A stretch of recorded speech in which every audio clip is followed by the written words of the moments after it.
Hola a todos y todas, mi nombre es Facundo Íñiguez, soy psicoanalista, miembro de la Fundación Sigmund Freud, Instituto Clínico Jacques Lacan, ubicado en San Miguel de Tucumán. La conferencia a continuación se llama Voces del Superyo en la Clínica y el Malestar Contemporáneo y fue brindada por la doctora Marta Jerez San Martín en la 37ª Jornada de Psicoanálisis organizada por el Círculo Psicoanalítico de Minas Gerais en septiembre del 2019 en la ciudad de Belo Horizonte, Brasil. Agradecemos al Círculo Psicoanalítico de Minas Gerais por ceder este material tan valioso y a la doctora Marta Jerez San Martín por su claridad y su generosidad en la transmisión. Espero que lo disfruten.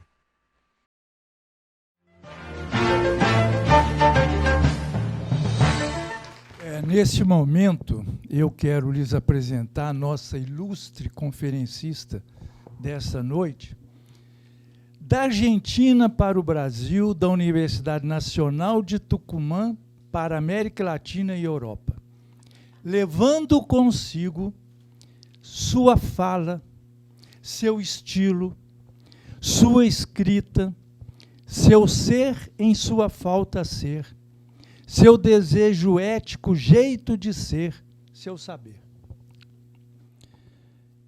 De sua obra, As Vozes do Supereu, para a 37ª Jornada de Psicanálise do Círculo Psicanalítico de Minas Gerais, cujo tema principal se coloca como questão: o que a psicanálise tem a ver com isso?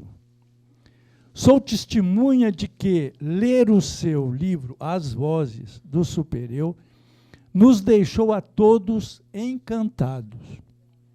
Pela enorme pesquisa em Freud, Lacan e alguns outros, pela metodologia e organização no espaço-tempo da escrita, pela qualidade do estilo de sua transmissão e pelo impacto significativo na construção de nosso saber. É com grande prazer que apresento a todos vocês a doutora Marta Jerez Ambertin. Ela é doutora em psicologia pela Universidade Nacional de Tucumã, pós-doutorada em psicologia clínica, menção psicanálise, São Paulo, Brasil, Brasil, doutora honoris causa pela Universidade Nacional de Mar del Plata, diretora e docente da carreira de doutorado em psicologia na Universidade Nacional de Tucumã, co-diretora de projeção e investigação da Secretaria de Ciência, Arte e Inovação Tecnológica da Universidade Nacional de Tucumã, integrante de grupo de investigação em Conselho Nacional de Desenvolvimento Científico e Tecnológico, CNPq, Brasil, membro honorífico de instituição Lapsus de Toledo, Espanha, diretora do Instituto Clínico Jacques Lacan e Fundação Psicanalítica Sigmund Freud, autora de mais de 10 livros em psicanálise, integrante do comitê acadêmico da Mestria em Psicanálise da Universidade de Aconcagua e da especialização e da mestria em Infância e Instituição da Universidade Nacional Mar del Plata.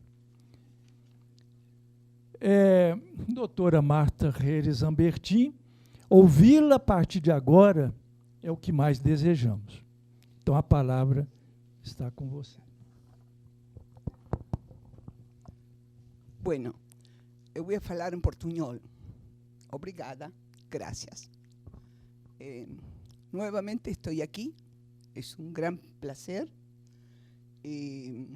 Mi agradecimiento nuevamente al Círculo Psicoanalítico de Minas Gerais por esta invitación a estas 37 jornadas de psicoanálisis y a su presidenta, Guillemar Antonieta, y a su coordinadora, Vanessa Campos Santoro, con quien hemos hecho todas las conexiones posibles para que yo pueda llegar, después de 15 horas de viaje, hasta aquí. Agradecida. el super-yo puede hacer muchas cosas. Puede impedir muchas cosas, pero el deseo puede lograr que uno llegue a destino. Por ese deseo estoy aquí. Bien, voy a hablar sobre las voces del supereu en la clínica y en el malestar contemporáneo, sobre las paradojas y luego el trébol del supereu. Sabemos que las voces del supereu aturden, comandan insensatamente. Si usted no entiende algo, puede preguntar, ¿sí? Murmullos incomprensibles, mandatos descabellados, voces de reproche, imperativos que instan al fracaso, imperativos de goce, voces planetarizadas y estratosferizadas, dice Lacan. En suma, el super-yo vocifera y comanda insensatamente desde lo más íntimo de la subjetividad, desde lo más estruendoso y ensordecedor del malestar en la cultura, desde los más media, vigila y vocifera. Haz aquello que complota contra ti. Tales sus efectos. Estamos inundados de las voces del supereu. Aquí mismo, en esta sala. Voces que hablan, que mandan a falar o a callar. Voces insensatas. WhatsApp que coaccionan. Conteste ya. Diga ahora. Nos aturden. Porque, como dice Lacan, oír es obedecer. Con la complicidad de cada uno para asediarse con las voces del supereu. Y aquí estamos nuevamente, aquí estoy nuevamente. Hace 35 años que escribo sobre el supereu. No termino de sorprenderme. Siempre encuentro otra vuelta. Yo quiero salir de él. Quise salir del supereu trabajando sobre el sacrificio. Me encontré nuevamente con él. Quise salir del sacrificio con la culpa. Me encontré nuevamente con él. Quise salir de allí con la vida amorosa. Me encontré nuevamente con él. Y hace 2 años quise salir de nuevo con la venganza. Yo dejo para el círculo mi último libro sobre venganza y culpa. Y me encontré nuevamente con él. Es decir, está ahí siempre, siempre me sorprende. ¿Saben por qué? Porque lo real no deja de sorprendernos. Lo real está ahí. Tenemos la versión aniquilante y cruel, heredero del ello, y tenemos la versión mesurada, heredero del complejo de Edipo. Entonces tenemos sueños punitorios, pesadillas. Y tenemos el otro lado, encubrimiento del sueño. Tenemos por un lado murmullos incomprensibles y tenemos por otro lado mandatos. No es lo mismo el murmullo incomprensible, no se entiende qué dice. El mandato dice algo ya más claro. Tenemos el tabú desgajado del sistema totémico, el tabú por afuera del sistema, y tenemos el tabú adentro del sistema. Por el otro lado tenemos la angustia, que es la versión más patente de la cara aniquilante del supereu, y otro lado tenemos la angustia de la conciencia moral. La angustia de la conciencia moral es más tranquilizante. Sé qué cosa me está angustiando. En la angustia yo no tengo registro. Solamente el cuerpo fala, solamente el cuerpo. Culpa muda o de sangre tenemos de un lado. Culpa muda, los crímenes inmotivantes por culpa, dice Lacan. El sujeto comete el crimen por una culpa muda, no sabe a qué obedece. Otra cosa es la conciencia de culpa o la culpa inconsciente. Tenemos del otro lado voz desestimante, voz de la conciencia moral. tenemos por un lado moción maligna, tenemos por el otro lado moción crítica. La moción maligna va a decir que todo lo que hagas es una porquería, todo lo que hagas está mal. La moción crítica te va a decir, no le des la espalda al público. No está bien darle la espalda al público. Te permite seguir, te permite trabajar, te permite el lazo social. Aquella no te permite nada. Nada es posible. Bien. Aquí aparece la larga serie. No falta todavía. No. Aquí hay la larga serie que yo he trabajado mucho, donde la gente me dice, bueno, yo llamo la serie de los pero. Se dice pero. El superyo es heredero del ello, pero es heredero del Edipo. El superyo es heredero, es inconsciente, pero también es pulsional. El superyo es un mandato incomprensible, pero puede convertirse en un mandamiento. Entonces, me parece que todo leer como en banda de Moebius. ¿En qué momento cambia una cara y la otra? No sabemos. Esta es la sorpresa de lo real. Eso es lo que no sabemos. Bien. Entonces, la conceptualización más correcta la dice Freud, abogado del ello y abogado del supereo. Como abogado del ello interviene en la censura que nos corta lo significante.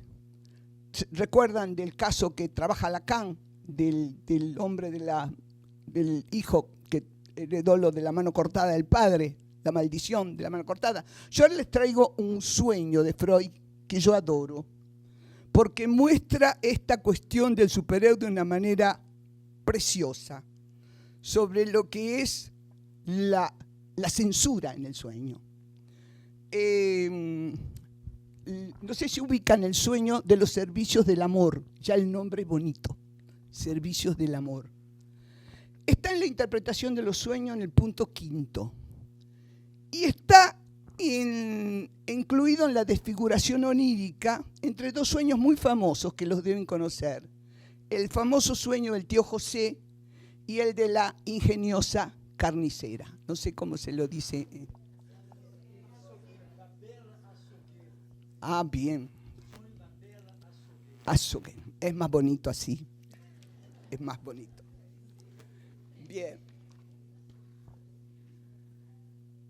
El sueño de los servicios del amor se caracteriza fundamentalmente porque la emergencia en una viuda joven, linda, de voces como murmullos que rompen la trama del sueño.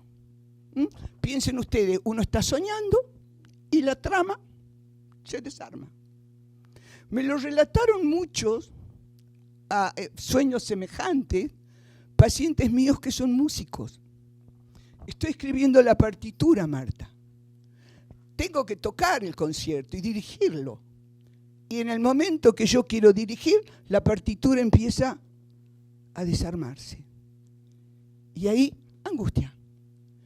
Bien, esta viuda culta y pulcra, muy educada, está dispuesta en su sueño, a ofrecer como patrióticos servicios sexuales a toda una tropa de jóvenes militares. Mire qué bonito. Pero en el momento que la joven viuda va a ofrecer sus servicios a toda la tropa, aparecen unos murmullos incomprensibles, donde se apaga el deseo y se apaga lo que sería la degradación de la vida erótica, ¿no? La santa y la puta. Y esta mujer pierde el sueño. Los murmullos incomprensibles rompen el sueño, se corta la hilación significante y tienen un despertar abrupto, es decir, un despertar en forma de pesadilla. Se disuelve la trama asociativa. Me parece que es un sueño muy claro de la cuestión del superyo ahí, porque esta es la razón por la cual nosotros sabemos para qué sirve el sueño, ¿no? Yo le pregunto a mis alumnos muy lacanianos en la universidad, ¿para qué sirve el sueño? El sueño es una realización de deseo porque el objeto no. ¿Para qué sirve el sueño? ¿Sí? Para dormir, para el reposo. Y cuando no se permite el reposo, aparece la angustia y aparece la pesadilla que sufre esta dama. Bien, yo tomé un pequeño fragmento de mi libro Imperativos del Supereu, de un caso que relato ahí, de un sueño pesadilla de una paciente que tiene el siguiente sueño. Está descuartizando, se dice así, descuartizando al bebé de su hermana que acaba de nacer. Ella tiene este sueño y lo lleva a sesión. Escucho el sueño y me acuerdo lo que Freud dice de este tipo de sueño. Sueños autopunitivos. Porque efectos del superyo, Freud no lo incluye entre sueños como cumplimiento del deseo. Lo incluye más bien como un atentado contra sí, porque este sueño la exponía a su propio fantasma de ella como cuerpo fragmentado, porque la remitía a lo que su madre, a quien ella le decía la esfinge, pretendía de ella y sus hermanos, que les dijo muchas veces que lo que anhelaba era su aborto, es decir, su desaparición y muerte. Ese era un sueño muy fuerte sobre ella, contra ella misma, y me parecía que muy pronto en análisis y sin ninguna cobertura no convenía, de acuerdo a la indicación de trabajar esto. Freud dice, espere que en la transferencia algo se va a producir, pero cuando hay un relato de esta pesadilla, no intervenga. Si usted interviene, va a producir un efecto traumático en el paciente. Entonces, ahí creo que muy freudianamente me cuidé de no intervenir y esperé otro relato, otro sueño, donde efectivamente apareció luego, léanlo al caso, se llama el psicoanálisis en una histeria, en el capítulo de Imperativo del Supereu, porque después de esto no hice ninguna intervención y luego volvió y me contó un hermoso sueño edípico. Y me dijo, estoy sentada al lado de mi padre se dirige a mí, no a mi madre. Es decir, pudo producirse ahí una sustitución para trabajar mucho más adelante en el análisis de ella este anhelo del goce materno de su desaparición, que la puso en muchos momentos en peligro de suicidio.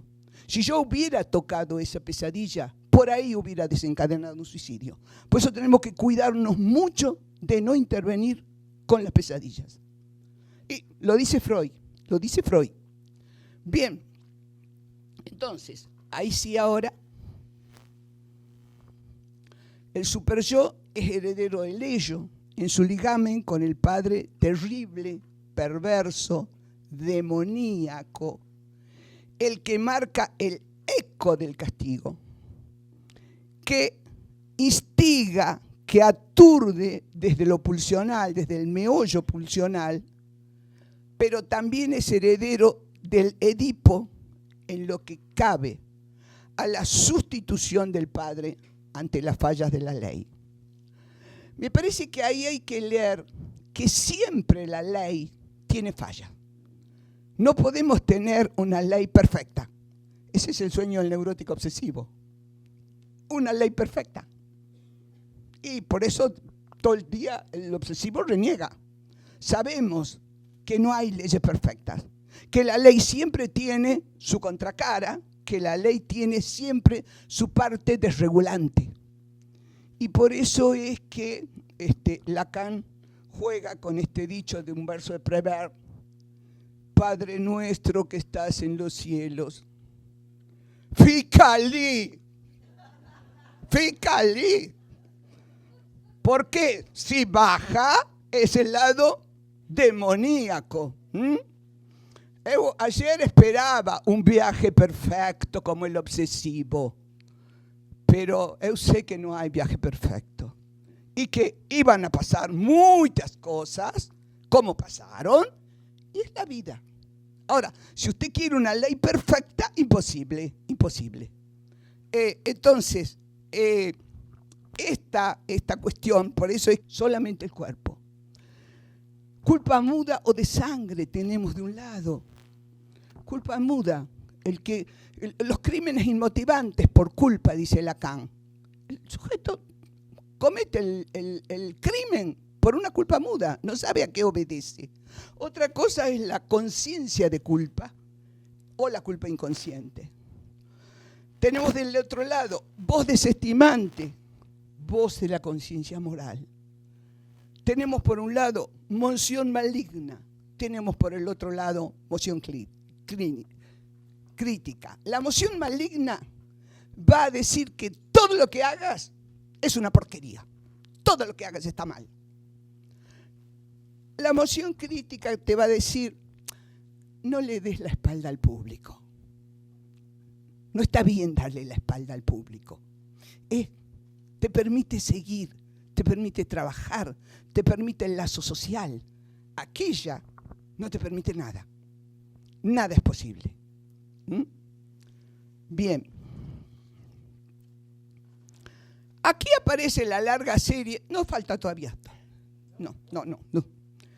Aquí hay la larga serie que yo he trabajado mucho, donde la gente me dice, bueno, yo llamo la serie de los peros. Se dice pero. El superyo es heredero del ello, pero es heredero del Edipo. El superyo es heredero, es inconsciente, pero también es pulsional. El superyo es un mandato incomprensible, pero puede convertirse en un mandamiento. Entonces, me parece que todo leer como en banda de Moebius. ¿En qué momento cambia una cara y la otra? No sabemos. Esta es la sorpresa de lo real. Eso es lo que no sabemos. Bien. Entonces, la conceptualización más correcta la dice Freud: abogado del ello y abogado del supereo. Como abogado del ello interviene en la censura que nos corta lo significante.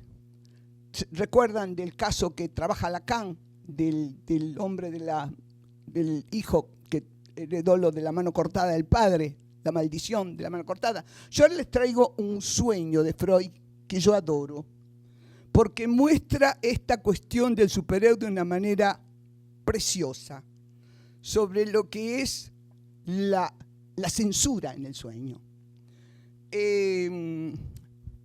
No sé si ubican el sueño de los servicios del amor, ya el nombre es bonito, servicios del amor.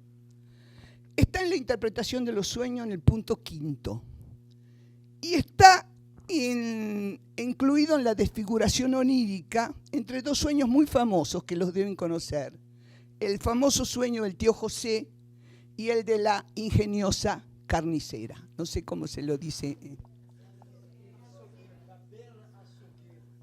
Bien. Açougue. Es más bonito así. Es más bonito. Bien. El sueño de los servicios del amor se caracteriza fundamentalmente porque la emergencia en una viuda joven, linda, de voces como murmullos que rompen la trama del sueño. Piensen ustedes, uno está soñando y la trama se desarma. Me lo relataron muchos sueños semejantes, pacientes míos que son músicos. Estoy escribiendo la partitura, Marta. Tengo que tocar el concierto y dirigirlo. Y en el momento que yo quiero dirigir, la partitura empieza a desarmarse. Y ahí, angustia. Bien, esta viuda culta y pulcra, muy educada, está dispuesta en su sueño, a ofrecer como patrióticos servicios sexuales a toda una tropa de jóvenes militares. Mire qué bonito. Pero en el momento que la joven viuda va a ofrecer sus servicios a toda la tropa, aparecen unos murmullos incomprensibles, donde se apaga el deseo y se apaga lo que sería la degradación de la vida erótica, ¿no? La santa y la puta. Y esta mujer pierde el sueño. Los murmullos incomprensibles rompen el sueño, se corta la hilación significante y tiene un despertar abrupto, es decir, un despertar en forma de pesadilla. Se disuelve la trama asociativa. Me parece que es un sueño muy claro de la cuestión del superyo ahí, porque esta es la razón por la cual nosotros sabemos para qué sirve el sueño, ¿no? Yo le pregunto a mis alumnos muy lacanianos en la universidad, ¿para qué sirve el sueño? El sueño es una realización de deseo porque el objeto no. ¿Para qué sirve el sueño? Sí, para dormir, para el reposo. Y cuando no se permite el reposo, aparece la angustia y aparece la pesadilla que sufre esta dama. Bien, yo tomé un pequeño fragmento de mi libro Imperativos del Supereu, de un caso que relato ahí, de un sueño pesadilla de una paciente que tiene el siguiente sueño. Está descuartizando, se dice así, descuartizando al bebé de su hermana que acaba de nacer. Ella tiene este sueño y lo lleva a sesión. Escucho el sueño y me acuerdo lo que Freud dice de este tipo de sueño, sueños autopunitivos. Porque efectos del superyo, Freud no lo incluye entre sueños como cumplimiento del deseo.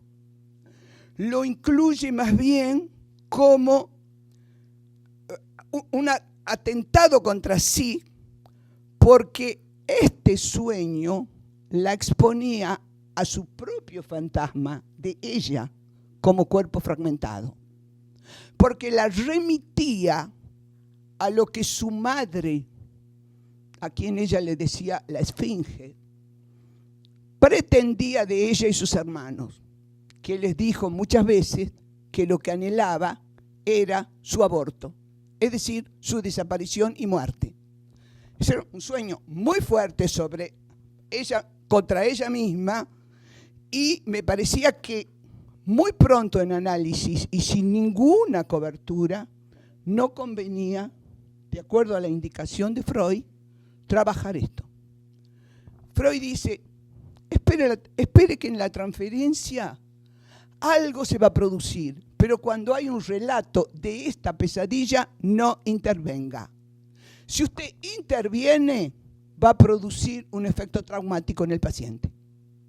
Entonces, ahí creo que muy freudianamente me cuidé de no intervenir y esperé otro relato, otro sueño, donde efectivamente apareció luego, léanlo al caso, se llama el psicoanálisis en una histeria, en el capítulo de Imperativo del Superego, porque después de esto no hice ninguna intervención y luego volvió y me contó un hermoso sueño edípico. Y me dijo, estoy sentada al lado de mi padre se dirige a mí, no a mi madre. Es decir, pudo producirse ahí una sustitución para trabajar mucho más adelante en el análisis de ella este anhelo del goce materno de su desaparición, que la puso en muchos momentos en peligro de suicidio. Si yo hubiera tocado esa pesadilla, por ahí hubiera desencadenado un suicidio. Por eso tenemos que cuidarnos mucho de no intervenir con las pesadillas. Y lo dice Freud. Bien, entonces, ahí sí ahora, el superyo es heredero del ello, en su ligamen con el padre terrible, perverso, demoníaco, el que marca el eco del castigo, que instiga, que aturde desde lo pulsional, desde el meollo pulsional, pero también es heredero del Edipo en lo que cabe a la sustitución del padre ante las fallas de la ley. Me parece que ahí hay que leer que siempre la ley tiene fallas. No podemos tener una ley perfecta. Ese es el sueño del neurótico obsesivo. Una ley perfecta. Y por eso todo el día el obsesivo reniega. Sabemos que no hay leyes perfectas, que la ley siempre tiene su contracara, que la ley tiene siempre su parte desregulante. Y por eso es que Lacan juega con este dicho de un verso de Prévert: Padre nuestro que estás en los cielos, ficalí. Porque si baja es el lado demoníaco.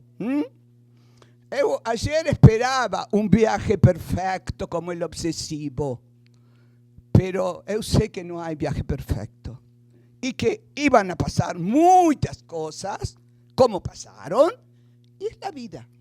Ahora, si usted quiere una ley perfecta, imposible. Entonces, esta cuestión, por eso es que decimos, Padre nuestro que estás en los cielos, fica allí. Porque cuando baja, hace cosas terribles. Porque, bueno, es este lado del Padre demoníaco, inevitable con él. Y por eso es que tengo la otra hipótesis. El superyo es resto de la ley del Padre, que no todo legisla. No todo.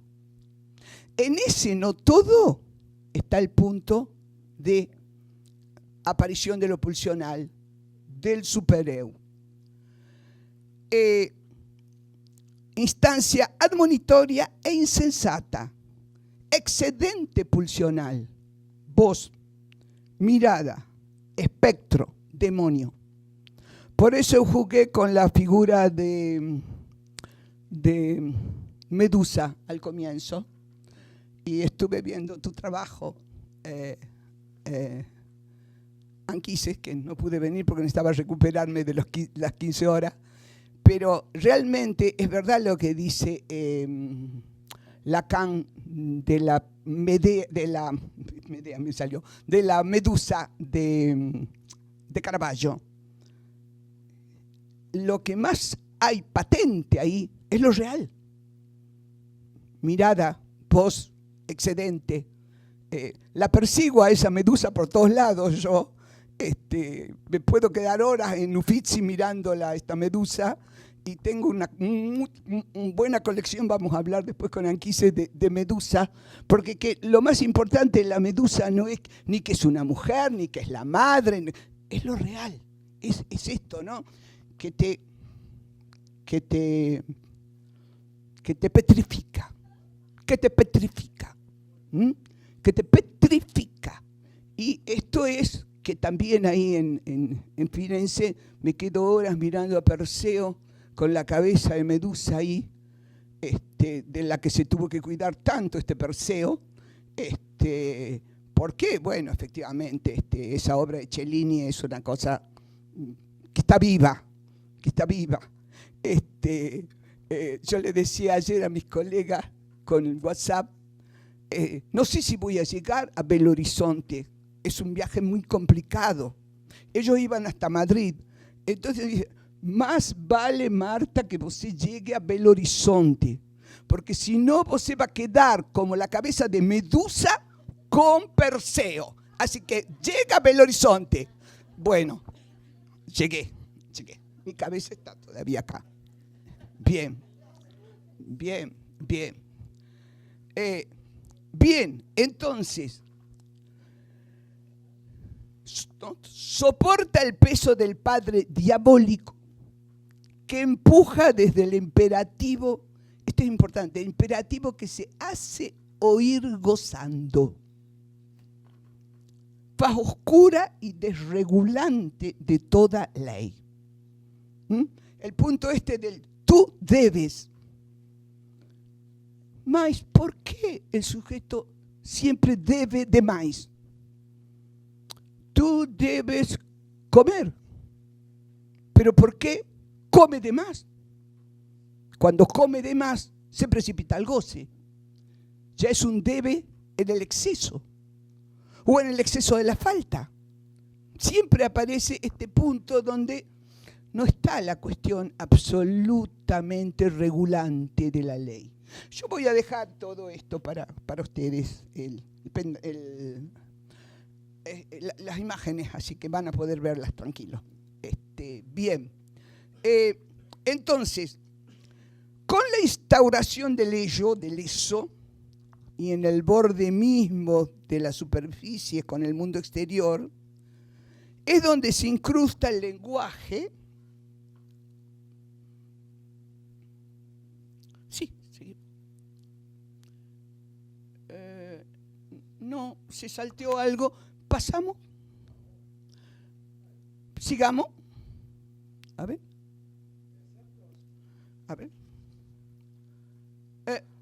El próximo, y vamos a volver. ¿Próximo? No. ¿Y hay otro más? Hay otro más. Pasa así. Ahí. Se pasó, se saltó, ¿ves? No hay ley perfecta. Un obsesivo se vuelve loco en este momento. Termina la conferencia, no está en orden.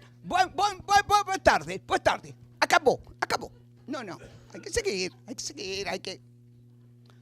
Se saltó, la vaca se saltó. Ven.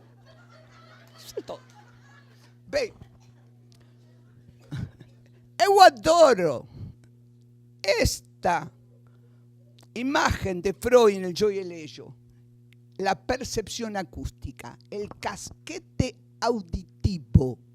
Horskap, dice Freud. Porque hay percepción acústica, que mañana lo voy a ligar con la carta 52, es el trazo primario. Son los restos de palabra, la voz ignota que presiona. Miren, qué interesante, como margen entre el afuera y el adentro. ¿Dónde está la voz? Te lo dicen los pacientes cuando por ahí los psiquiatras les dicen que están psicóticos porque escuchan voces. Pero podemos escuchar voces sin ser psicóticos. Las voces nos hablan, nos dicen cosas. ¿Está afuera o está adentro? Tengo una paciente que es pianista y dice, cuando estoy tocando, ahora tiene que tocar una obra muy, muy compleja de Rachmaninoff, me dice, los murmullos empiezan y me opacan. y ella está desesperada porque lo que más quiere ella es ese concierto. Va a tener que pelear con esto. Eso forma parte de ella. Eso forma parte de su parte pulsional. Pero me parece interesante este trazo primario, este residuo, y Freud le llama, lean en el yo y el ello, almácigo de palabra. Por eso yo adoré esta imagen para hablar del eso. Ahí está el almácigo. Ahí está el almácigo de signos. Ahí está el almácigo. ¿Qué idea genial tuvieron para poner este almácigo? Ahí está. Ese es el almácigo de palabra del que Freud dice que se mete, se introduce. Oír es obedecer. Y de eso usufructúan los mass media para hacernos decir cosas, para hacernos comprar cosas, para hacernos consumir, para hacernos votar, para hacernos discriminar, para hacernos segregar. Se mete y ya está dentro. Ya está dentro. Y es muy difícil sacarlo. Con el análisis. Con el análisis. Bien, entonces, ahí aparece el punto de partida del recurso de la voz como objeto en la cuestión del superego, que voy a volver enseguida. Bien, entonces, ahora sí, vamos a volver a la... Ustedes saben que al pobre Grodek, que Freud lo cita en el Yo y el Ello, Grodek era un poco loquito, sí, era un poco loquito, era. ¿Lo han leído el libro de Grodek, el libro del Ello? Yo me tomé el trabajo de leerlo porque, miren, yo no soporto la crítica por la crítica. Cuando una persona critica un libro, digo, yo tengo que leer esto. No, porque Grodek era muy loco, el paciente más psicótico, loco que tenía Freud, el amigo más... No, quiero leer ese libro. Y yo disfruté del libro de Grodek, el libro del Ello, porque Freud toma todo esto de Grodek. Y me parece que es importante leerlo. Y entonces, ahí sí volvemos al anterior. Ahí está. Saltó. La cita de Grodek sobre la pasividad del yo. Somos vividos por poderes ignotos, ingobernables. Ahí está el eso. Y el superego. Remite a las voces y a la multitud indeterminada que sitia al sujeto por dentro. ¿Sabe dónde dice Freud esto? En Introducción al Narcisismo. Las voces y la multitud indeterminada que sitia al sujeto por dentro. Por eso digo que Introducción al Narcisismo, Freud no escribió el narcisismo como amor a sí mismo. Escribió el narcisismo como eso que permanentemente nos amenaza, que permanentemente nos invade. Así debe ser o esperas tu muerte. Es decir, el narcisismo no es un recurso para preservar al yo. El narcisismo siempre es una amenaza. Y ahí también, no sé si recuerdan ustedes, el cuadro de Caravaggio, de Narciso, cuando se está mirando en el espejo y aparece del otro lado la imagen que lo amenaza.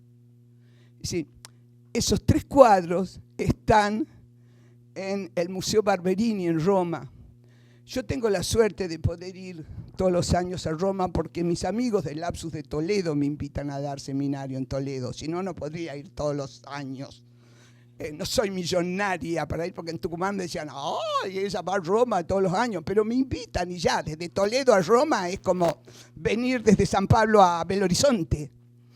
Y los guardias del Barberini yo creo que deben pensar que yo soy medio loca y que voy a hacer algo a esos cuadros, porque yo puedo estar horas mirando lo de Caravaggio, la Judith, que corta la cabeza de Holofernes, que está en el libro que traje, y este Narciso que está viendo esta otra figura que lo amenaza.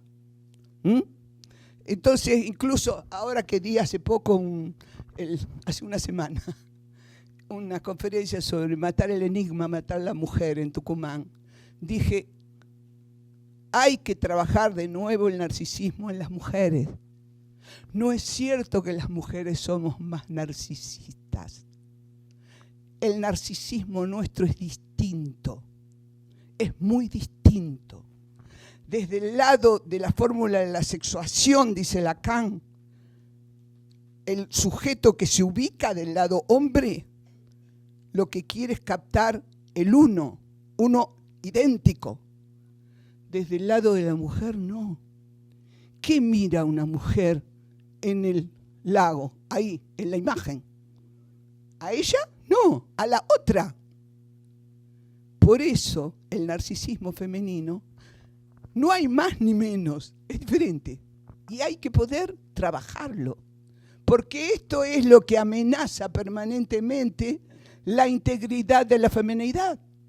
Por eso la mujer un poquito más y cuerpo desmembrado, se pierde, aparecen los desmayos histéricos, aparecen las superanorexia, es decir, aparece todo esto que está muy ligado al superyo. Yo creo que Introducción al narcisismo debió llamarse Introducción al narcisismo y al superyo, porque ahí entre líneas está permanentemente esto, voces y multitud indeterminada que cite al sujeto. Repercusión de una voz como ajena, porque la voz esta no es de uno, que brota desde adentro y de una mirada que como extranjera, como la del Medusa, fulmina, te petrifica también desde adentro. Esto hace que aparezca esta cuestión del superyo, del superego, en la voz y en la mirada, que te petrifica, dice Lacan, y yo lo trabajé en mi libro Imperativos del superego. No, pero esto lo agregué en la reedición en Argentina.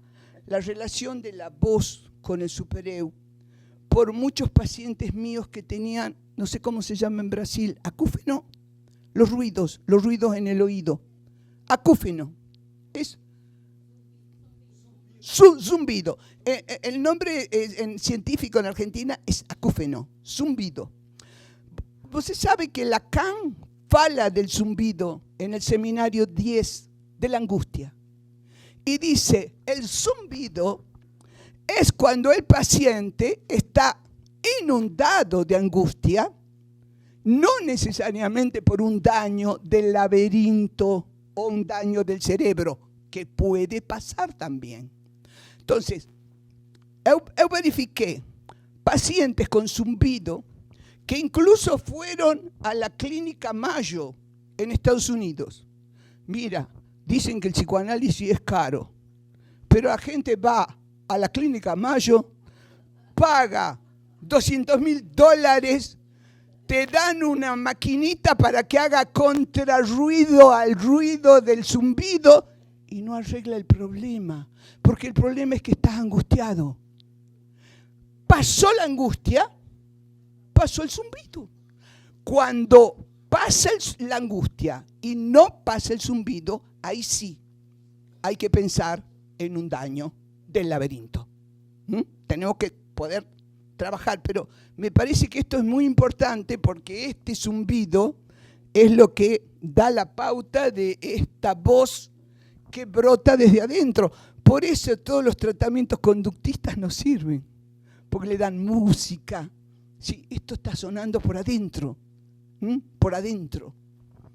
Bien, entonces, tenemos ahí los fenómenos de los delirios de observación, me está mirando, en la paranoia, de la recriminación histérica,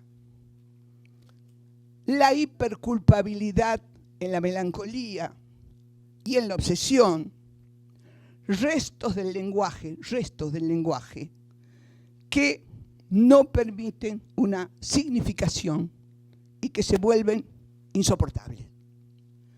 Bien, fíjense qué enigmático esta cuestión del superego. La fuente, el origen del superego está en el ello, en el eso. Y está aquí, en lo auditivo, en el Horkhap, y que es lo que voy a trabajar mañana de la Carta 52 y del proyecto de psicología para neurólogos. Cuando dice Freud, desvalimiento y lenguaje, es desvalimiento y lenguaje colocan al sujeto a merced del otro. Esto no pueden entender los conductistas. El conductista dice, no, usted tiene que vencer al otro. ¿Y cómo voy a vencerlo si el lenguaje me domina?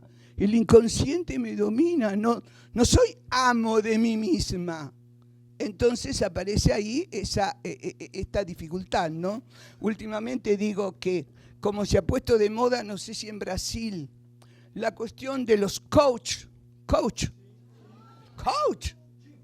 Demais. Hay pacientes míos, pacientes nuevos que llegan, gente joven. ¿Vos es coach? No. Yo no hago adiestramiento. Eso se hace con los animales. No soy veterinaria. No voy a adiestrarte. ¿Vos no podés adiestrarme para tener buena erección sexual? Yo no. Eso no se logra. Eso no se entrena. Pero se ha puesto de moda y los psicoanalistas no somos coach, no adiestramos gente. La gente no puede ser adiestrada. En todo caso, puede ser trabajada con el oído, con todas estas cuestiones. Puede ser trabajada, los más medias saben perfectamente cómo hacer esto.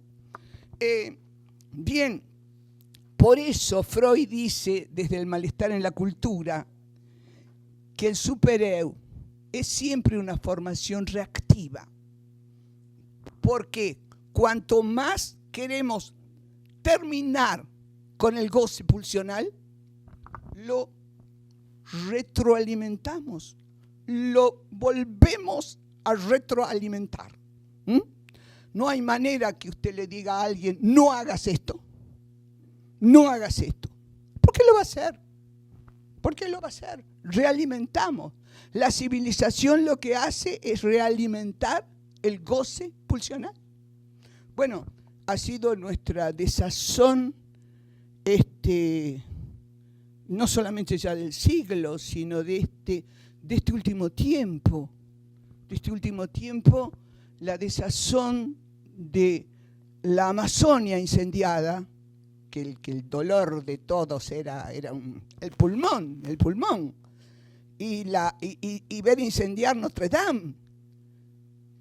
Y Notre Dame se incendió porque alguien prendió un fuego que no se debía, un aparatito que no se debía prender. Este es el punto, ¿no? Esto no se hace, pero se hace. Este es el punto de que no vamos a quemar, no vamos a incendiar esto. Y lo que estamos haciendo es terminar con el planeta. Y todos azorados, diciendo yo no fui, pero el pronóstico es que no pasamos al 2050. ¿Ustedes escucharon? El planeta no pasa al 2050. Y eso es espantoso. Nueva York hundido, Miami hundido. ¿Hay alguien de Río? Río hundido. Es decir, estamos trabajando en contra de nosotros y en contra del planeta. Los jóvenes, los niños salen a decirnos, basta. Pero este es el gran malestar en la civilización y lo dice Freud. Yo digo, todos los días hay que leer ese libro. Y Freud termina ese libro con una pregunta, ¿no? ¿Y qué pasará? No dicen, pero él no alienta muchas esperanzas, pero bueno, en psicoanálisis trabajamos por el lado del deseo, porque tenemos esperanza. porque logramos hacer, no coach, pero modificaciones con nuestros pacientes, y también con los grupos, y también en las instituciones. Es la razón por la que yo estoy aquí, después de este largo viaje, con mucho placer. Bien, entonces, por esto es que todo esto termina en Freud. Para mí me parece importante. Pasamos, por favor. Bueno, acá esto lo voy a retomar después, sigamos. El siguiente, sí. Este es muy bonito. El superyo del niño no se edifica en verdad según el modelo de sus progenitores, sino según el supereu de ellos. Así, el superyo se edifica según el supereu de los padres. No hay en el superyo modelo posible con el cual identificarse. El supereu no se trabaja por la vía de la identificación. ¿Cómo es su supereu? ¿Vos se sabe cómo es su supereu? Yo no sé, vos se sabe. ¿Cómo vas a saber cómo es el supereu de sus padres? Ni idea. Los pobres padres no tienen la menor idea. No va por el lado de una cuestión narcisista identificatoria. Va por esos restos pulsionales, la cuestión del supereu. Por eso es que al supereu no lo podemos trabajar por el lado de las identificaciones, sino por el lado del deseo, tratando de trabajar de alguna manera bajando las presiones y la sobreexigencia. En ciertas clínicas de la neurosis obsesiva, en una cierta generalidad, pero caso por caso, se puede trabajar con estos jóvenes que vienen como con un disfraz de mucha masculinidad, pero luego te confiesan, mire, y yo les digo, ¿te resulta más fácil hablar conmigo? Porque yo soy tu abuela, yo puedo ser tu abuela, soy vieja, puedes decirme con confianza. Me dice, no funciona mi órgano, Marta, no funciona, mi pene no. Cuando tiene que funcionar mi pene baja, mi pene baja. Es tanta la sobreexigencia de que sean unos hombres fantásticos. Me decía un paciente, debo ser como Superman, debo ser como...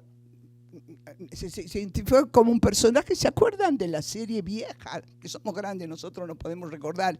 El increíble Hulk. El increíble Hulk, ese hombre que se volvía verde. Hulk, que se volvía verde. Bueno, yo estoy con una mujer y tengo que ser como el increíble Hulk. No, muchacho, le digo yo. ¿Por qué? Porque ahí es cuando, Marta, no pasa nada. Y que no va a pasar nada. Pero ahí podemos empezar a trabajar esta tremenda sobreexigencia y se inundan de Viagra. Muchachos de 20 años toma un Viagra, 2 Viagra, 3 Viagra y no pasa nada, me dice, no pasa nada. No, porque si es el increíble Hulk, no. Y si no pasa, ¿cuál es el problema? Por ahí no puede pasar.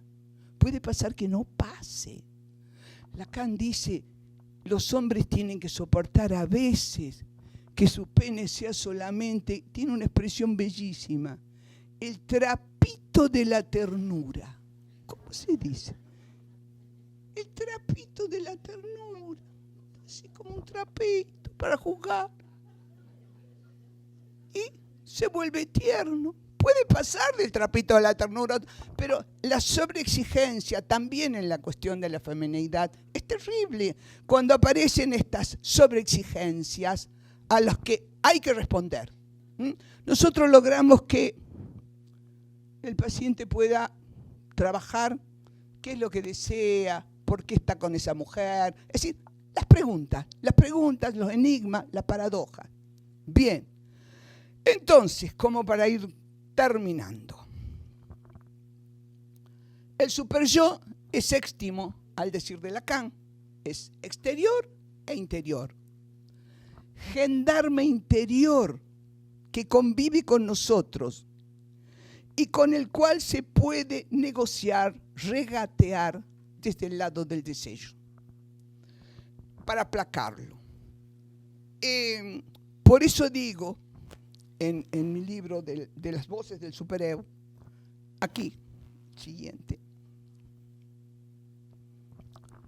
a la entrada y a la salida del recorrido por el concepto del supereu, el eco del Padre, pero también su nombre, sirven de orientatio, porque es como, ¿qué brújula tengo? ¿Qué brújula? Tengo, entre el eco del castigo y el nombre se juegan los senderos que bifurcan las apuestas del destino, ligados al supereu, apostar a lo peor del Padre, o más allá del Padre, dice Freud. Sitio superyoico o ruptura del sitio. Obstáculos y ardides en la cura y en la vida para negociar con la instancia que siempre va a ser brutal. No esperemos buenas cosas del supereu. Bien, hay una premisa de Lacan en el Seminario de la Ética 7, muy linda, que dice: solo el amor permite al goce condescender al deseo. Esto ofrece pistas para negociar las coartadas del superyo, porque de alguna manera, y para aliviar a todos ustedes, tal vez uno puede anhelar que donde el superyo estaba, el deseo pueda advenir, pero no siempre. Que no quede esto como un imperativo para nosotros, porque ahí también nos convertimos en compulsivos, como un deseo. Por eso la clínica, digo siempre, la clínica psicoanalítica apuesta al deseo.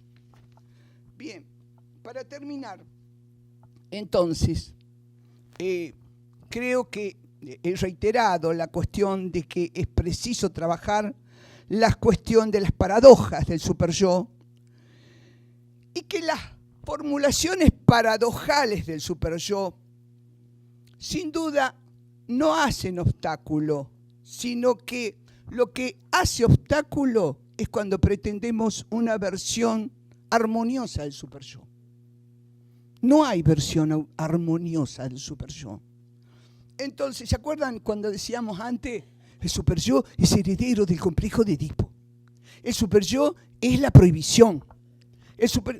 Todas esas cosas que los post-freudianos incrustaron del superyo y que Freud, Lacan, Klein nunca dijeron. Entonces, me parece que por eso yo seguí esas 40 premisas y una incógnita en mi libro Las voces del supereu, donde me permitís sacar todas las paradojas posibles y mostrar, ahora sí vamos al final, mostrar lo que es, lo que planteo el trébol del supereu. Es decir, en el supereu, si anudamos los 3 registros lacanianos, tenemos el registro imaginario allá en rojo, donde tenemos la figura obscena y feroz encarnada en una imagen de terrible potencia, la imagen del dictador, dice Lacan. No quiero nombrar ningún dictador del mundo porque la gente se ofende. Bueno, vamos a nombrarlo a Pinochet. Hoy estuvimos hablando de él, pero no quiero nombrar a nadie más cercano. Para no herir susceptibilidades, pero tenemos muchos últimamente. Bien, tenemos esta figura, tenemos por un lado ahí, en el entrecruzamiento de simbólico e imaginario, pero tenemos el registro simbólico, es decir, correlato de la castración. Por el lado simbólico es donde podemos trabajar la cuestión del superego. Pero también tenemos como imperativo de goce, desde el lado de lo real, voz y mirada. Como verán, tenemos dando vuelta los 3 registros que me permitió a mí construir este trébol del superyo que nos permite también trabajar en la clínica. Esto no está en mi libro, es las cosas con las que estuve trabajando últimamente. Y bueno, pienso que podemos terminar aquí para poder conversar con vuestro superyo. No, con vuestro deseo. Disculpe, con vuestro deseo.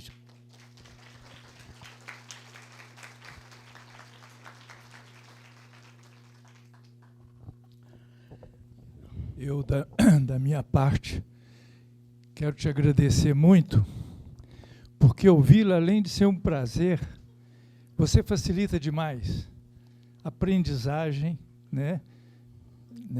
Mais até depois de ler seu livro, aqui, bem, e poder construir nosso saber. Então, sim, sou muito grato a você. Sim. Sua presença aqui nos honra por demais.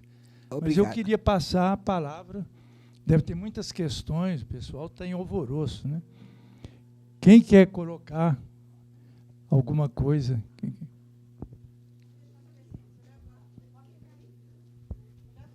Eu vou pedir um favor. Eu tenho um mandato de Argentina. Eu tenho um mandato de enviar por lo menos 1, 2 ou 3 fotos de WhatsApp de esta reunião hoje. É um mandato superior, del superior de los argentinos. Porque não acreditam que eu estou aqui trabalhando com você. Então, se você pode tomar uma... Bueno, assim mandamos e decimos, sí, estuvo aqui trabalhando. Um mandato. Temos falado, Omar, em primeiro lugar, gostaria de te agradecer. Onde está? Gostaria de te agradecer pela clareza da sua exposição. Né? Foi muito bom. E eu acho que o supereu, concordo com você, pelo do resto da vida. Né? Principalmente no mundo que nós estamos vivendo. Né? Uhum, sim. E a coisa está ficando mais difícil. Bom, estou falando depressa? Como? Não, estou escutando, Bom, mas aí, Marta, é o seguinte, nós estamos falando muito superior, e falamos muito pouco do ideal do eu. Eu gostaria que você falasse um pouco sobre essa relação superior e ideal do eu, porque muitas pessoas, às vezes, inclusive, confundem os dois e colocam como sinônimos, e eles não são. Né? Bueno, eu trabalho nas vozes superior que não são. Freud trabaja en Introducción al Narcisismo y Psicología de las Masas, ideal del eu. Y hay momentos en que ese ideal es supereu, pero hay una diferencia fundamental. El supereu está bien orientado a lo real, a la aniquilación. El ideal es la cara amable que sostiene las identificaciones. Pero en Psicología de las Masas, Freud nos hace una advertencia. Mucho cuidado en la clínica con el ideal del yo. Piénselo en Banda de Moebius también ahora, al ideal y al supereu. El mejor líder del mundo se puede convertir en un feroz dictador cuando se pasa de las masas detrás del líder. Hay momentos que aglutina. Piensen, los que hemos tenido algunas ilusiones en otras épocas, las caídas de los ideales. Yo en mi juventud, en mi adolescencia, mejor dicho, voy a confesar un secreto, en mi adolescencia yo lo adoraba a Lenin. Pero, ¿qué pasó? ¿Qué pasó con estos líderes? Daban mucho aire, mucha transmisión. Por eso, cuidado con la identificación con el ideal del eu. Porque el ideal te lleva, como el flautista de Hamelin, te encanta, las masas lo siguen y en un determinado momento la caída. Por eso es que en la clínica la identificación al ideal sirve por momentos, pero uno no se puede quedar ahí, porque el ideal siempre es peligroso. El ideal incluso, mira, piénsalo en la vida amorosa. Ah, estoy enamorado, te dicen los jóvenes. Es perfecta esa mujer, es la mujer ideal. Cuidado, se va a transformar en una bruja hija de puta. Y el lugar del analista mismo como ideal de Leu no funciona en la clínica, porque ahí aparece esa idealización que luego se torna en una caída. Mira, yo lo sufrí en carne propia. Yo idealizaba mucho a Mercedes Sosa por su voz. La voz de Mercedes Sosa siempre me gustó mucho, muy mucho. Bueno, qué suerte que no me pasó lo mismo con María Callas, porque que también me gustó mucho su voz, pero les cuento lo que me pasa un día. Está en una reunión en Buenos Aires, en la casa de unos amigos. Me dice, Marta, pues es cumpleaños el 14 de julio, día de la Revolución Francesa. ¿Qué regalo quiere usted? Entonces digo yo, quiero cantar con Mercedes Sosa. Bueno, entonces cantaba. Ahora perdí la voz por dar conferencias. Y me dice, bueno, vamos a hacer una fiesta y vas a cantar con Mercedes Sosa. Yo nunca acredité. Estoy en la casa de mi amiga, en Buenos Aires. Están preparando la cena. Mucho más rica la comida de Vanessa, pero estaban preparando la cena, la de hoy, ¿no? La comida de Bosé. Muy rica. Bueno, estaban preparando la cena. Todavía mi amiga que me había invitado estaba bañándose y aparece su filla pequeña, 12 años. Viene sin voz, tocan el timbre, viene y me dice, Marta, Marta, Marta, está ahí. No le salía la voz. Digo, ¿está ahí quién, Violeta? Está ahí, no puedo hablar. Está ahí, Mercedes Sosa está en la puerta, Viene a su cumpleaños a cantar con vos. Yo la miro y le digo, mi nena, no es posible. Tranquila, calma, no es cierto. Marta, está allí, salga, va a venir la mujer. Mercedes Sosa. Hola, vos sos Marta Jerez, yo soy muy amiga de fulano de tal que preparó con ella un disco con Fito Páez. Fito me pidió que viniera esta noche porque es tu cumpleaños, yo soy de Tucumán, tú eres de Tucumán, vengo a cantar contigo. Yo también, sin voz. Bueno, me topé con el ideal y quedé paralizada. Me comporté la noche de mi cumpleaños como una estúpida.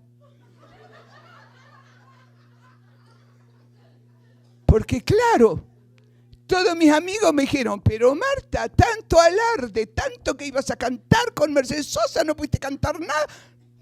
No, yo la miraba, la escuchaba cantar y dije, ¿cómo voy a cantar con esta señora? Bueno, te das cuenta que yo lo trabajo mucho en el capítulo, la cuestión de la dualidad del supereu con el ideal, porque cuando lo ponemos a trabajar en la cuestión de las masas, de la psicología de las masas, ahí es fuerte lo peligroso que es el ideal. ¿Cómo trabajan todos los políticos?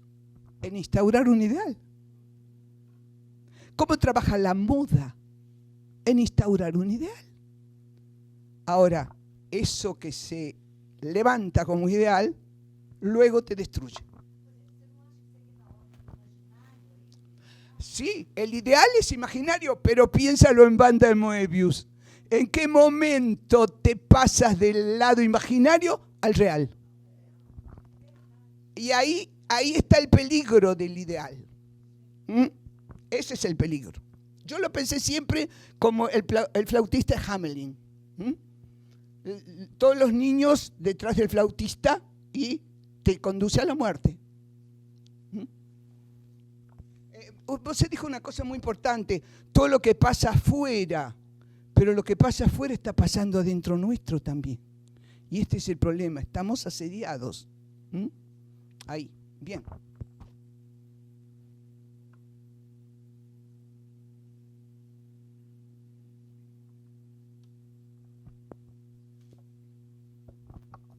Bueno.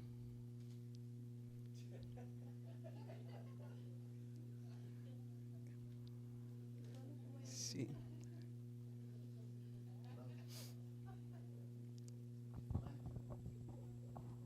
Edgar, muito obrigado pela sua palestra magistral, né? Esse tema importante, superior. E agora, uma afirmação de Freud, Moisés, quando ele faz a nostalgia do pai.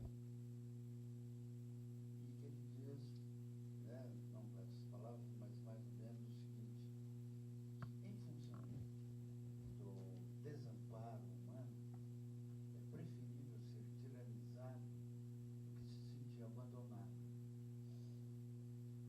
Gostaria de um comentário seu a respeito disso, né? Como que o sentimento de abandono faz com que se vá na direção desse pai tirânico, né? Eu acho que é muito uma questão da nossa contemporaneidade. Desamparo u obediencia. Desamparo u obediencia. Para no sentirme desamparada, tengo que obedecer al padre tiránico. ¿Mm? Es decir, está esta dualidad permanentemente. Por eso es que para no sentirnos desamparados, necesitamos hacer lazo social, necesitamos trabajar con el otro, necesitamos apelar a la cuestión simbólica. ¿Mm? Pero yo que gusto tanto de la pintura y la escultura, también me detengo ante el Moisés, ¿no? De Leonardo,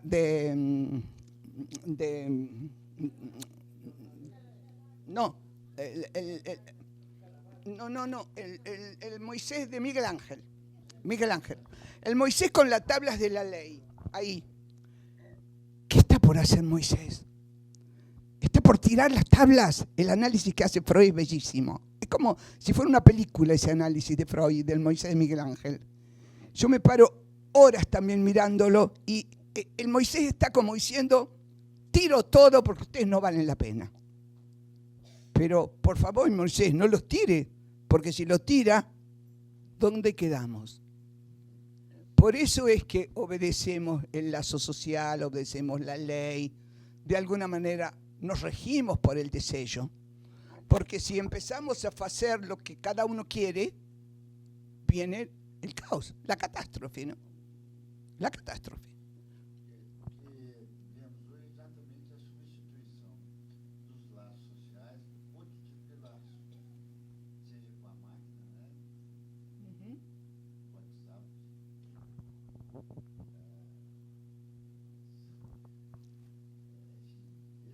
e no caso dos jovens também, os jogos eletrônicos. Sí, sí. Esses aspectos estão desaparecendo entre os laços sociais. Claro, el automatismo. Lo que trabajamos en 2015, trabajamos en me olvidé la ciudad. En Porto Alegre. Los lazos virtuales. Los lazos virtuales cada día nos destruyen más. Y efectivamente, ¿no? El automatismo de los jóvenes en los lazos virtuales es muy fuerte. Incluso ahora quieren instaurar que nos podemos psicoanalizar virtualmente. Yo me niego terminantemente a esto. El analista tiene que estar ahí como una presencia. Por lo menos tiene que estar el cuerpo del analista ahí, ¿no? Porque la cuestión virtual cada día nos amenaza más. Yo podría haber dado esta conferencia por Skype. Sí, no es lo mismo. Aquí estoy con ustedes, estoy mirándolos a los ojos, los estoy escuchando. Trabajé para dirigirme a ustedes, preparé ese PowerPoint para ustedes, para estar con ustedes. Cambia totalmente el lazo. Cambia totalmente el lazo. Pero efectivamente la cuestión virtual cada día aniquila más. Y bueno, este es el gran drama del neocapitalismo, ¿no? Este es el gran drama del neocapitalismo. Vos se dice que vos se despierta y dice, qué mañana feliz, Vanessa, qué lindo, cantan los pajaritos. Yo me despierto todos los días y digo, neocapitalismo, ¿qué has hecho de nosotros? Tiene que hacer esto, tiene que hacer aquello, tiene que hacer aquello, tiene que hacer aquello. Bueno, el neocapitalismo está como agobiándonos. Está destruyendo el planeta. No solamente nos destruye a nosotros, está destruyendo el planeta. Entonces, bueno, ahí tenemos un avance, ¿no? Tenemos que poder trabajar esto, porque decía, qué cosa increíble, venir desde tan lejos, trabajar con ustedes. Estuvieron trabajando mi libro y somos mucho más cercanos entre ustedes y yo que con otra gente que tal vez vive en mi misma ciudad, con otros psicoanalistas. Esta es la cuestión del lazo, de poder escucharnos, de poder leernos. Por eso lamenté no poder venir hoy a la siesta. Voy a venir mañana a escuchar porque, bueno, yo estaba muy cansada y temía fracasar con la conferencia y ahí Vanessa me iba a matar. Não vou matá-la. Marta, muito obrigada pela sua conferência. Como disse o Messias, você tem muito sabor para transmitir e te agradecemos muito por isso. Eu queria que você falasse um pouco dessa clínica do superior. Por quê? Porque eu acho muito difícil trabalhar com a clínica do superior. Me lembro de um texto de Freud que me marcou muito, o Humor, Sí, claro. de 1920.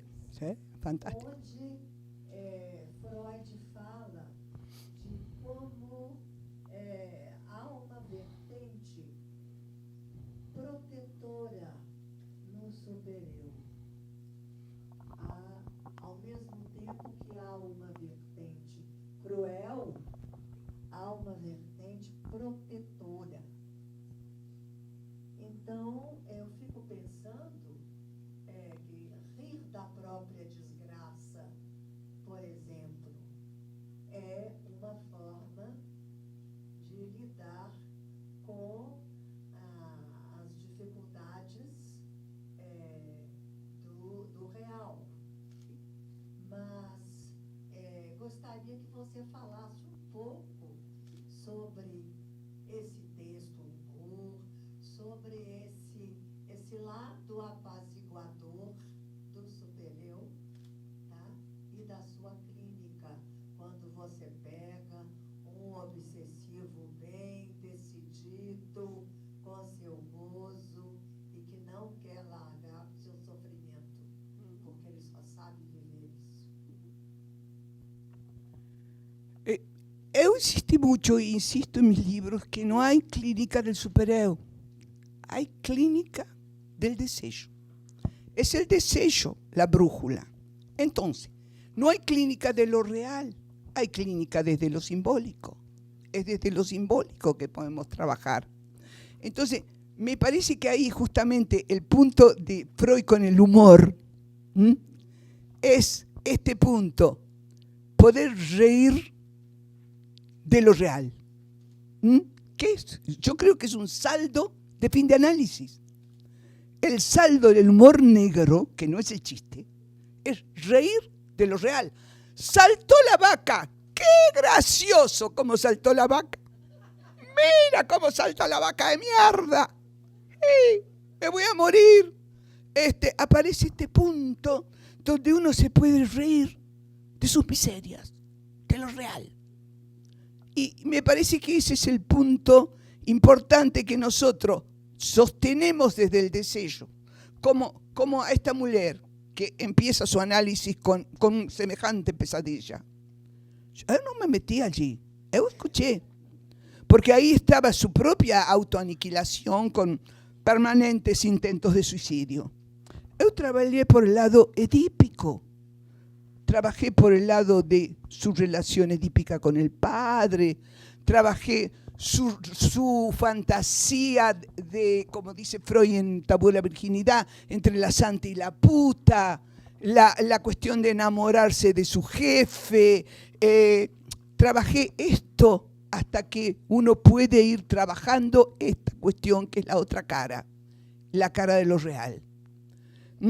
Y también ahí quería decirle algo que dije al principio, que esta es la otra cosa maravillosa del supereu también, que las mujeres tenemos un supereu más liviano. Por eso que sufrimos menos de infarto las mujeres. Algunas, porque la mujer que se puede colocar del lado masculino, te aparece la sobreexigencia, pero la mujer, ¿qué tiene? Lacan dice, ¿qué hace una mujer? Yo comparo a la mujer, que la vez pasada también lo comparé aquí, que hablé de la sexualidad femenina. ¿Cómo se llama? El volantín, la cometa, eso que vuela, que hacen volar los niños. Papagayo. La mujer puede volar como un papagayo. Se puede soltar del lado fálico y volar. ¿No es eso lo que más se teme de las mujeres? ¿Que volamos como locas? ¿Como brujas? ¿Y qué es lo que se teme? O los Fernes con la Judith. No te duermas con una mujer, porque se puede convertir en una Judith y te puede cortar la cabeza. Lo sabe Sansón también, con Dalila. Es decir, lo que más se teme es esto. Ahora, la mujer sí puede volar y no necesita aferrarse tanto al lado fálico. Tiene un superyo más liviano. Por eso es que siempre en las parejas es, anda pregunta vos. Las mujeres somos metidas, vamos. Ya le he dicho, señora, 3 veces que el vuelo para San Pablo sale a tal hora. No me ha dicho, no me importa que me ha dicho, ¿sale o no sale? Un hombre dice, no le digas de nuevo, no se dice tanto. No, porque, bueno, hay que refugiarse en la lógica fálica. Pero como las mujeres a veces nos volamos, y es lo que se teme, que somos, miren la expresión que tienen en Argentina, no sé si la tiene aquí, locas de atar. Yoga. Bueno, me parece fantástico. Ahora, eso con un límite, porque si vuela demasiado el papagayo, se va, ¿no? Se fue. Es la locura histérica, ¿no? Entonces, sí, ahí hay también esa cuestión de la debilidad del superhéroe en las mujeres, es fantástica, y hay que sacarles provecho. Y a mí me divierte mucho en sesiones eso, ¿no? De las pacientes. Vos dices por ahí, bueno, terminó la sesión. No, yo de aquí no me voy. No. Vos podés llamar a policía, los bomberos, de aquí a uno me mueve hasta que vos no me dice tal cosa. Bueno, y es así. Pero es fantástico. En cambio, del lado masculino hay como la presión a la obediencia. Bueno, vamos a terminar aquí, que vamos a seguir mañana. Muchísimas gracias a todos ustedes. Me han hecho muy agradable la conferencia. Gracias.